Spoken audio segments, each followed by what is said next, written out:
The world is changing, and it's changing fast. We're exiting a period of incredible growth and relative stability, where after the most destructive war in human history, the US rose to power as the global leader. The collapse of the Soviet Union in the 90s left the US and their rich allies as the sole setters of the rules, the holders of the power. So the US doubled down, and their system of liberal values, democracy, and free trade spread and fortified throughout the world. But when you're the global leader, when you're the one who sets all the rules, you get to decide when you follow your own rules, and when you don't.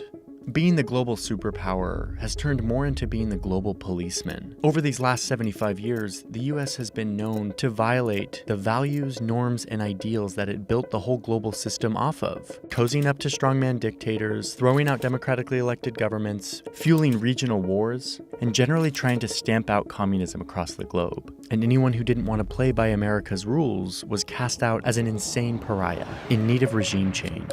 And yet, despite this double game the US has played, this system has been a part of the most peaceful period of human history.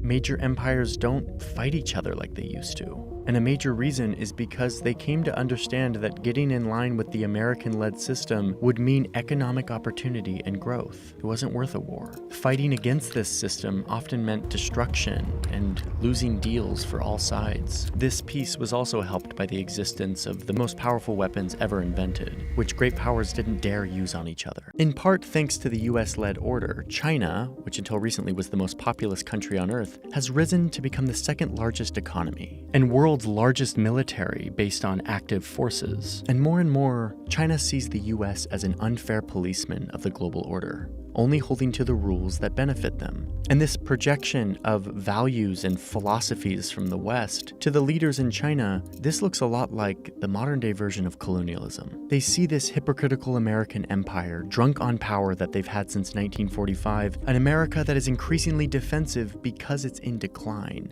with its broken politics, divided people, and a complacency with their spot at the top. So China is building a competing system. In March 2023, China's leader Xi Jinping announced his Global Civilization Initiative, where he stated that countries must, quote, refrain from imposing their own values or models on others, and refrain from stoking ideological confrontation. So instead of the hypocritical colonialism of the US imposing their human rights and democracy around the world, his system would be transactional, stripping away the veil of what he views as a hypocritical, rules-based order that is built to basically benefit one group. The Chinese system would be built on common interests, beneficial deals, and opportunistic alliances, not purported philosophical values. And unlike decades past, China now has the military and the money to make it happen, to ignore the rules of the global superpower and to make their own, to engage with the world in a different way, to pursue Chinese interests outside of the system. And so now you see a competition between these two great powers that have become deeply economically entwined over the last 50 years. And now they're slowly decoupling. And around the world, you see China planting seeds for its new system, using state-backed money to invest in infrastructure projects all over the globe. This gives China a presence in many new countries, tying these countries to Chinese debt, which often translates into future leverage.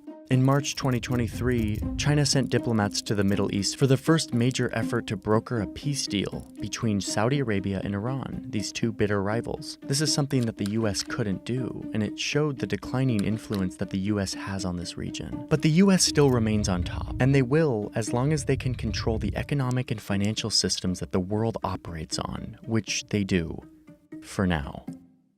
But China is challenging this as well, working with Brazil, Russia, India, and South Africa, or the BRICS countries, to develop an alternative economic bloc. These are all major growing economies, and they will only become more important in the next 2 decades. Since 2009, the BRICS countries have been stepping up their cooperation, meeting annually, creating a new development bank to invest in their countries, and coordinating on various policies. The BRICS countries are becoming a potential rival to the G7 countries, which represent the US-led order.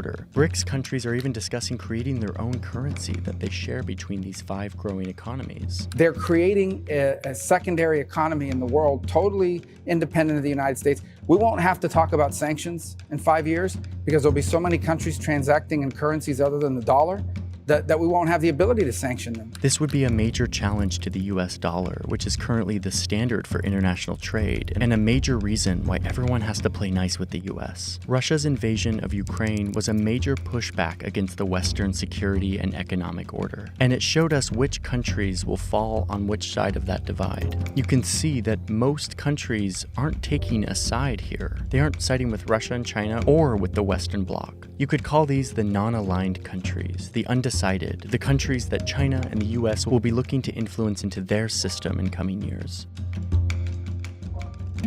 Let's highlight the 25 largest economies among these non-aligned countries, at least according to the Economist Intelligence Unit. These are the economies that the US is working to keep on their side, to keep in their system, and that China is trying to woo to join their new transactional system. But this Cold War is different than the last one, the one where the USA and the Soviet Union forced countries to deeply choose a side based on ideological convictions about capitalism versus communism. This new rising Cold War could be much less black and white. Instead, in this much more globalized and interconnected world, non-aligned countries will exploit this bidding war between the superpowers to get them the best trade and security deals possible. The continent of Africa is full of mostly non-aligned countries. It's also where China has been busy giving huge loans and building bridges, ports, mines, and railways, all with the goal of tying these countries to the future Chinese way of doing things. And China is expanding trade here too, trading $254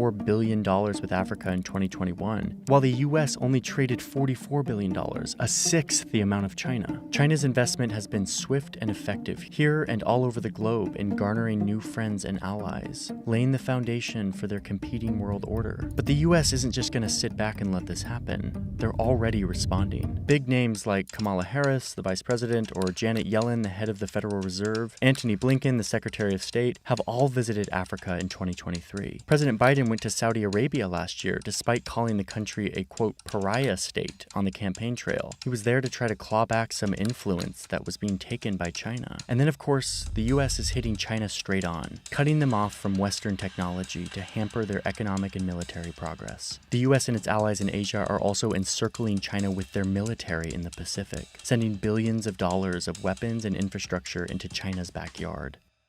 So, it looks like we're in the early days of a new multipolar world, a competition between a great superpower and a rising superpower that wants to lead a new system based on different values. The result is likely the undoing of a lot of the globalization and interconnectedness that has developed in the last 70 years. And for now, I think what we'll see is countries won't be choosing a side hastily. Instead, they'll play both of these great powers off of each other to get the best deal for their country. I'm not sure how long they'll be able to do this as tensions rise and the pressure mounts to choose a side. But for now, what's clear is that we're moving into uncharted waters.